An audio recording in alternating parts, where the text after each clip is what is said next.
אי פעם הרגשתם שעם מחשבות רצות, כמו רכבת מהירה, נשימה מודעת יכולה לאט את הקצב ולחבר אתכם לכאן ולעכשיו. הפנו תשומת לב לאוויר הנכנס ויוצא, ושימו לב לכל תחושה שמתעוררת בגוף.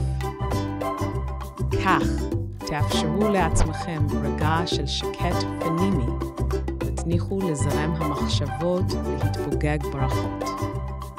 נסו לסרוק את השרירים ולבדוק אם יש מתח מיותר. כשאתם נושמים עמוק, דמיינו שהאוויר ממלא את חלל הבטן ומשחרר לחצים. התמקדו בחמשת החושים כדי להתחבר לסביבה במלואה. הקשיבו לצליל הרחוק ביותר שתוכלו לזהות. הריחו את האוויר או את הריח שסביבכם. הביטו בפרטים הקטנים בחדר, ושימו לב לכל מגע או טמפרטורה. כשאתם מעגנים את תשומת הלב בחושים, אתם מאפשרים למיינד לרדת מהטייס האוטומטי. נסה לזהות טעם קל, גם אם אינך אוכל, ולהעריך כל תחושה שבגוף. לעתים קרובות, אנחנו מתעלמים מאותות הגוף המעידים על מתח פנימי.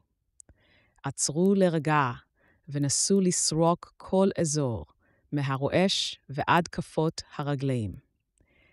אם אתם מזהים קיבוץ או כאב, התעכבו בנשימה עמוקה והסכימו לשחרר אותו בעדינות.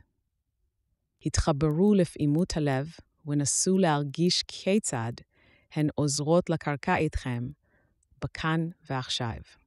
כל נשימה הופכת לגשר לחיבור עמוק ומרגיע.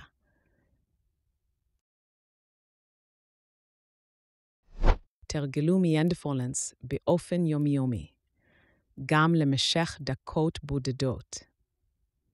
קבעו תזכורת לעצור, לקחת נשימה מודעת ולבדוק מה עובר עליכם ברגע הזה. תוכלו לכתוב ביומן רגשות או תובנות שעולים, וכך לחדד את המודעות. חשוב לזכור שאין צורך להגיע לשלמות. התרגול עצמו הופך לכלי שמפחית לחץ וחרדה לאורך זמן. כל כמה רגעים של נוכחות משפיעים לטובה.